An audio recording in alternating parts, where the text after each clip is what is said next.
So I put myself through the task of watching a suspiciously lengthed Paul Joseph Watson video, and it was one of the most ridiculous things I've watched in a while.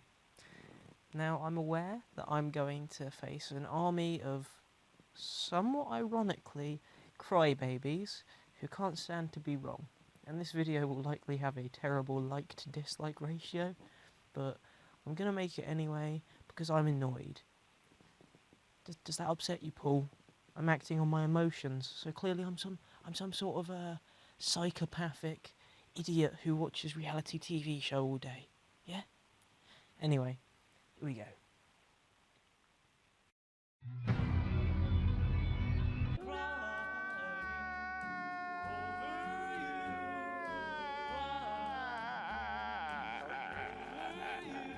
Crying over you. Emotional incontinence. You have urinary incontinence. No, I said emotional incontinence. Haha, what a good joke, Paul. You are a genius. Well done. Sorry, I hate f***ing crying. As Western civilization collapses, which it is, Oh, thank God for that. so does our ability to deal with minor day-to-day struggles without breaking down and wallowing in a pitiful puddle of our own self-indulgent fragility. We're indoctrinated with emotional incontinence by television. America has been collectively turned into Kim Kardashian's cry face. So here, Paul blames TV for making us too sensitive. When I looked into this, I found studies stating that TV doesn't make us oversensitive, but instead just makes us feel sad. This then would explain why watching any kind of television can affect mental health, as overall life satisfaction goes down when watching it. So rather than Paul's assertion that watching sensitive characters on TV makes us sensitive, it's more so that the isolation brought about by watching television makes us feel more isolated, and the content of the programmes doesn't matter very much. I also know personally that as a young teenager I used to watch far too much YouTube, which in the long run made me feel socially isolated, and those are years I wish I could get back, because to me they just feel wasted now. Somewhat amusingly though, those years were spent watching channels like Paul's, so take from that what you will.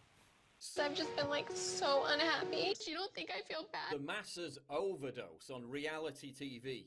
The fact that Paul feels the need to separate himself from the so-called masses speaks volumes about his self-congratulatory smugness towards other people. Thinking that it's actually reality, and then mimic it in their own lives. Can you give me one example or any piece of evidence that would suggest people mimic what they consume in media? It's also interesting to point out that if you use Paul's own logic here, violent video games cause violent behaviour. Now I'm fairly certain, however, that Paul and many of his subscribers would find this notion ridiculous. The more insipid sentimentality displayed on TV, the more it manifests itself in the here and now. Vacuous people live their lives vicariously through celebrities and television, then base their own personalities on that. Reality TV doesn't reflect reality. It contrives reality. It relentlessly broadcasts the message that ostentatious OTT, often dumb, displays of emotion are to be imitated. Instead of just making these assertions, I think it's important to ask why. Our world is collapsing under the weight of capitalism. Capitalism requires constant growth to survive, and our world cannot sustain that. Simply put, we're at breaking point. I think many people realise this, but are so alienated and beat down by the system that they feel there is no possible way they can escape. This then leads to them simply to give in and to distract themselves with escapism. I can tell you for certain that some days I felt like throwing in the towel and staying at home doing nothing, simply because I saw no future for myself in this world. Sorry, I didn't get that. Are you speaking English? People breaking down and sobbing because Gordon Ramsay had his team renovate their restaurant. A stunning fresh coat of paint. We've updated the whole upholstery. New plates. Unfucking believable. I'm sure if you had invested your whole life into something which you saw as a failure, and then somebody came and gave you the motivation you needed to continue, you too would get emotional. This also makes me ask, why are you so scared of your emotions? There is nothing wrong with crying. It's natural and healthy. If you don't want to cry, it's your loss. You're the one who's going to have to deal with all their emotions alone. No, you're not supposed to cry over a paint job and some new furniture. What gives you the authority to tell people how to behave? The same is true of YouTube. YouTubers are rewarded for emotional incontinence and oversharing. The try not to cry challenge. Try not to cry challenge. Try not to cry challenge. Oh wow, he's doing a funny voice. He's clearly very intelligent, you know. Funny voice. Whoa, can't refute that one. Constantly crying and whining about their drama and their breakups. The viewers lap it up like water in the desert, then ape their behaviour. Oh, why is everyone crying? Such a baby. Last year, Twitter users revealed what made them cry. The answers included people who cried at not being able to fit all the things they wanted to in their bag, getting the wrong sauce with chicken McNuggets, and crying at a picture of a man because he looked like he was nice. The examples he gives here are obviously edge cases. More importantly though, it's clear there isn't, or wasn't, something quite right with these people when they cried over something that may seem meaningless to us. To be so sensitive is obviously something we should try and help these people with. The thing is, Paul, it doesn't seem like the best way to deal with it is to point and laugh. You know, you're complaining that people are depressed, and then you're making a video ripping into them for trying to be for being themselves and showing that they're depressed. Like, do you not see the issue there? You're clearly not helping. The floodgates of emotional incontinence are also flung open whenever a celebrity dies. Why do people whimper and sob over dead celebrities they never knew, and in many cases rarely even thought about until they died? Does this betray another form of weakness, our inability to process the concept of death itself? Are mass public outpourings of grief and canonization of dead celebrities a sign that humanity has never been more afraid of its own mortality? Right, of course. I don't think that celebrity culture is a healthy thing for us as humans, but the work that people create can have an immense effect on us as people. For example, I wouldn't be the person I am today without artists such as Stiff Little Fingers or Strike Anywhere, who showed me that other people were angry at society, and they gave me a culture I could feel a part of. Obviously then, if people can get so attached to someone they never knew on a personal level, they're going to grieve when they die. It's only natural, and people shouldn't be shamed for their grief. A sign that excessive emoting is making us both more insecure and more insincere. As Theodore Dalrymple wrote, we live in an age of emotional incontinence, when they who emote the most are believed to feel the most. You clearly feel very strongly about this issue, but I can't help but feel you're ignoring the root cause and simply blaming those who supposedly suffer of it. As we become increasingly atomized by the breakdown of the family structure. Oh, for God's sake, do you really think that forcing people into specific roles without taking note of them in any way other than their genitalia is going to make people any happier? And its replacement by this empty late-stage capitalist corporate monoculture. What? We might finally be getting somewhere. Authentic expressions of private love have been replaced by spurious public displays of counterfeit emotion. Why are we constantly told that there's a stigma around depression, that there's a stigma around expressing emotion? He's actually really showing a competent level of emotional awareness here.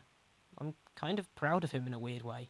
There isn't. Oh, for God's sake. The opposite is true. It's constantly drilled into us that depression is normal and that emotional incontinence and oversharing is to be encouraged. Nobody is encouraging depression. We are simply making people aware of its existence so we're better equipped to deal with it as a society.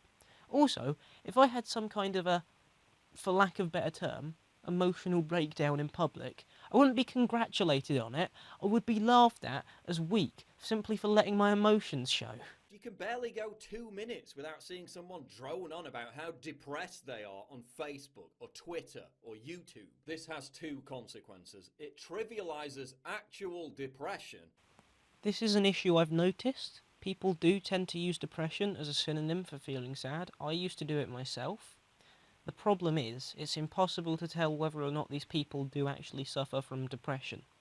The only thing we can do then is educate people about it so that they stop trivialising it through using depression to mean sadness. I'm sure though that if schools actually devoted time to teaching students about depression, you would say that they were indoctrinating kids to be weak soy boys who cry over everything and prescribe everyone with mental disorders. You know, if we don't educate them, you're blaming TV. If we do educate them, I'm more than willing to bet you'd blame education. And it incentivizes weak-mindedness. And I'm not saying you should never cry or express emotion, especially people who have experienced real trauma and have PTSD like injured war veterans or female rape victims. But please, save it for something that actually deserves that response. Otherwise, you cheapen the entire range of human emotion. The thing is, Paul, you're not an authority on what counts as real depression. People have every right to be upset on Twitter and to express themselves. And just because some people are sadder than others doesn't mean nobody but the worst off can be upset. Imagine if people did this with other emotions. What's that, Paul? You're feeling happy? Well, you shouldn't be. Some people are getting married now. They're the people who are really happy. You're just trying to get in tension with your lesser form of joy. Also, regarding rape victims, why did he specify female rape victims, as if male rape victims don't experience the same trauma females do? You limit the human capacity, when it's necessary, to deal with actual grief and suffering. Our ancestors lived through the Great Depression, famine, war, poverty. They didn't get morose over someone not replying to their WhatsApp message within 10 minutes. And that meant they were able to handle real trauma better because they had a sense of perspective. Dalrymple again, where once emotional restraint and self-control were admired, now it's emotional incontinence that the British aim for. It's as if they had undergone potty training in reverse. The English have been persuaded that emotions are like pus in an abscess. If they are not released by screaming and shouting, hugging and crying, wailing and raging, and the more publicly the better, they will turn inwards and cause emotional septicemia. The person who controls himself is not only a figure of fun, but a traitor to his own best interests. What's so bad with expressing your emotions, though, Paul? Is it hurting anyone? Is it causing deaths every day? No! I think the only reason you get so irritated by self-expression is because it causes you inconvenience when it shows up on your Twitter feed. I'd also like to ask you, where is the actual evidence that there has been an increase in public displays of emotion? So far, all I've gotten is anecdotal evidence from you. You also seem to be under the impression that bottling up your emotions should be considered a positive trait. When researching the effects of suppressing your emotions, I found numerous studies suggesting that it causes higher levels of depression and that it can have a negative impact on your social skills. I also found an article from the Daily Mail explaining these findings, which I find incredibly humorous because you have literally shown less compassion than the Daily Mail. We've got it better than anyone in human history. Our emotional indulgences are catered for like never before, and yet depression continues to rise, especially amongst young people. The more we talk about depression, the more depressed people become. The more we talk about schizophrenia, the more schizophrenic people become. This constant expectation and encouragement of emotional incontinence is worsening our mental health. Emotional incontinence has also been driven by an explosion in narcissism. People regard it as a good thing to express themselves, irrespective of whether they've anything to express. Narcissism is facilitated by social media. Nice job, team. The more information we reveal about ourselves, the more dopamine hits we can expect to receive from likes, shares, and comments. Yet we can never seem to compete with that one friend whose Instagram feed just seems like they're having that bit more fun, which in turn makes us more depressed. Social media does have a negative impact on mental health. Let's look at why it's so addictive, though. Social media is designed to be addictive because the more time people spend on it, the more money it makes the corporation. So why is it that these companies are ruthlessly pursuing profit in complete disregard for the horrible impact they're having on the public? I'll give you a hint. It starts with C and ends in apitalism. Society's endorsement of emotional incontinence is training us to behave like we have a mental disorder. Seriously, it's a mental disorder. Pseudo-bulbar effect. A type of emotional disturbance characterized by uncontrollable episodes of crying and or laughing or other emotional displays. It's a neurological disorder. So if PBA is such a huge issue, as you say it is, and it is caused by the media. Sorry, read it on. So if PDA is... So if PBA is such a huge issue, and as you say it is... Oh my god! So if PBA is such a huge issue as you say it is, and it is caused by the media, which it isn't, but let's say it is for a minute, is it not then in the government's interest to regulate against the media that's encouraging it? Surely that's crony capitalism or corporatism then, Paul. You can't expect this to change within the confines of a purely free market. Companies won't voluntarily stop and give up on profit just because you and some of your conspiracy buddies are complaining about it on the internet. The lighter form is called mood lability, an emotional response that is irregular or out of proportion to the situation at hand. I find it quite disturbing how Paul stigmatises these disorders just to shame people who share their emotions on Facebook. It's a facet of borderline personality disorder. Why is our culture normalizing borderline personality disorder? Because it's the decent thing to do. Why are we being convinced to embrace mental illness? Because it's easier to control and coerce a population that's permanently trapped in a heightened state of emotional frailty than one that has a strong cerebral constitution. Because the people who can't control their own disposition then become control freaks themselves. If people can't control their own emotions, then they have to start trying to control other people's behavior. Because in an age of vapid consumerism and an eroding sense of identity, appropriating afflictions provides a facsimile of meaning. How can somebody be so anti-consumerist and yet so pro-capitalist? He does realise that capitalism has a huge incentive to create corporatist culture, that being that they can make more money. Capitalism leads to corporatism, it's inevitable. Why call yourself maladjusted when you can be an autist? Why call yourself a fussy eater when you can be gluten intolerant? Why call yourself a pathetic, weak-minded crybaby when you can just be comfortable with externalizing your emotions? Great, use mental disorders as an insult. How very lovely of you, Paul.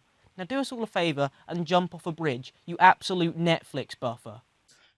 Men being browbeaten out of their toxic masculinity. Toxic masculinity refers to society's expectations on men to act masculine, thus alienating and isolating men who may wish to express themselves in a feminine way. What, then, is so bad in allowing men to express themselves the way they want to? Your own insecurity surrounding this issue is making the lives of so many men so much more difficult than they have to be. I hope you're proud. Is also creating a generation of soylent drinking, emotionally incontinent, blubbering manlet. Yep, now he's shaming people for being themselves. I thought you cared about men's rights, but it seems as though you're shaming men who express themselves in a way you don't want, Paul.